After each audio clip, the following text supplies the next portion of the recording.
एक बार की बात है, गौतम बुद्ध अपने शिष्यों के साथ एक गांव से दूर किसी बड़े नगर की तरफ जा रहे थे। गर्मी के दिन थे और रास्ता भी बहुत कठिन था। गौतम बुद्ध अपने शिष्यों सहित बहुत देर से चल रहे थे, जिस वजह से उन्हें बहुत प्यास लगती है।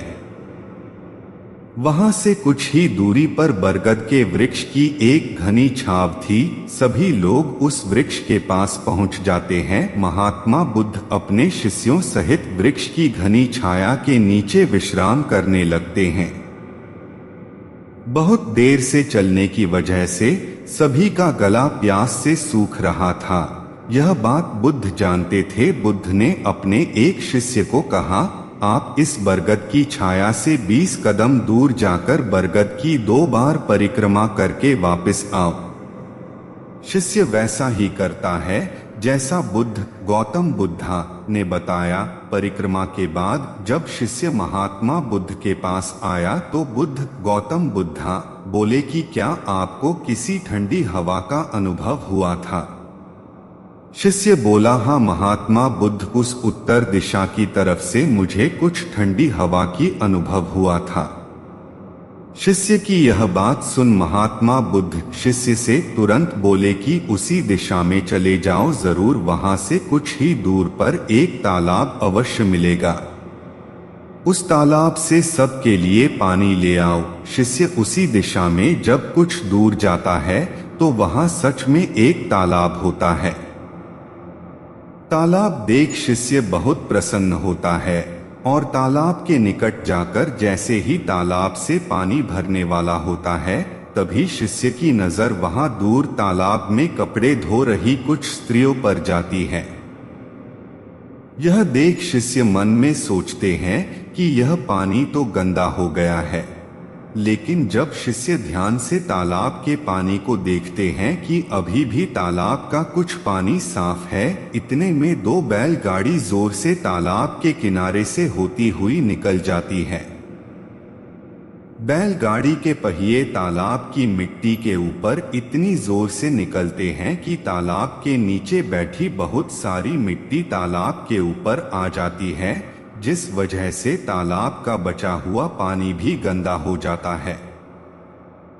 शिष्य की बातें सुन सभी शिष्य बोलते हैं कि हमें तुरंत यहाँ से निकलना चाहिए, किसी दूसरी जगह पानी की खोज करनी चाहिए, वरना प्यास के मारे जान निकाल जाएगी।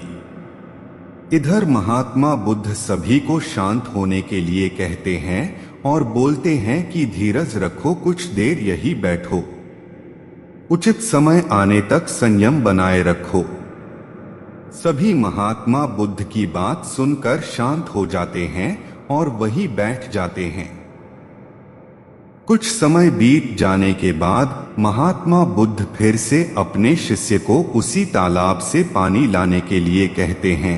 शिष्य बिना कोई सवाल किए उसी तालाब से पानी लेने के लिए फिर से चला जाता है। तालाब की हालत देख शिष्य को यकीन नहीं होता। तालाब का पानी पूरी तरह से साफ होता है। यह देख शिष्य बहुत खुश होता है और पानी भरकर महात्मा बुद्ध के पास जाता है। सभी पानी पीकर अपनी प्यास बुझते हैं। लेकिन अभी भी सबके मन में ये एक सवाल था कि आखिर यह चमत्कार हुआ कैसे? तालाब का सब पानी तो गंदा था। उन्हें लगा कि जरूर ये बुद्ध की शक्ति है। इनमें एक शिष्य ने यह सवाल महात्मा बुद्ध से पूछ ही लिया कि यह चमत्कार आपने कैसे किया?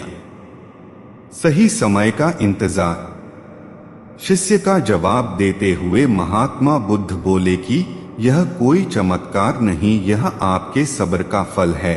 यह फल है आपके सब्र बनाए रखते हुए उचित समय के इंतजार का।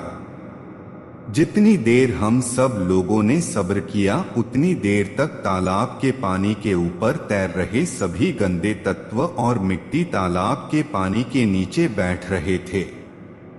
फिर कुछ देर बाद शिष्य जब वहां तालाब के पास पहुंचा, तब तक सब दूषित कण नीचे बैठ चुके थे, जिस वजह से तालाब का पानी पहले की तरह साफ हो चुका था तथा तालाब साफ दिखाई दे रहा था।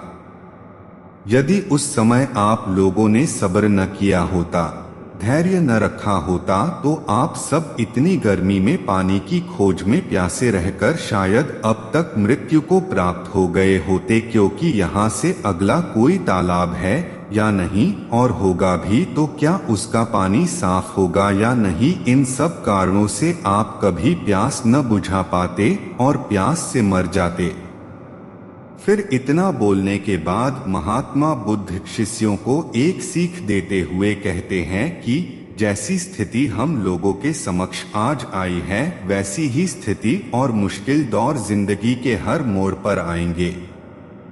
तब उस समय भी आपको ऐसे ही संयम बनाए रखना होगा और अपने विवेक से काम लेते हुए ही आपको एक उचित फैसले के साथ सही नतीजे पर पहुंचना होगा।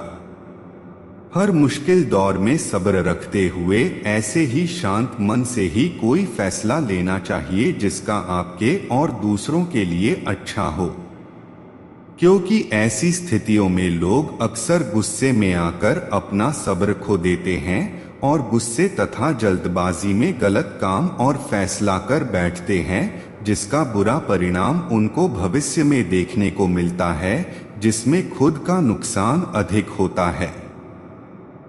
कुछ परिस्थितियां जीवन में ऐसी होती है जहां हमें सब्र बनाए रखते हुए उचित समय का इंतजार करना होता है, लेकिन लोग अक्सर यहीं पर अपना सब्र खो देते हैं और उचित समय आने का इंतजार नहीं करते, जिस वजह से उनको आगे चलकर दुख और मुश्किलों का सामना करना पड़ता है। हमरे द्वारा लिया गया आज का फैसला हमरे आने वाले कल की खुशी और दुख को निश्चित करता है।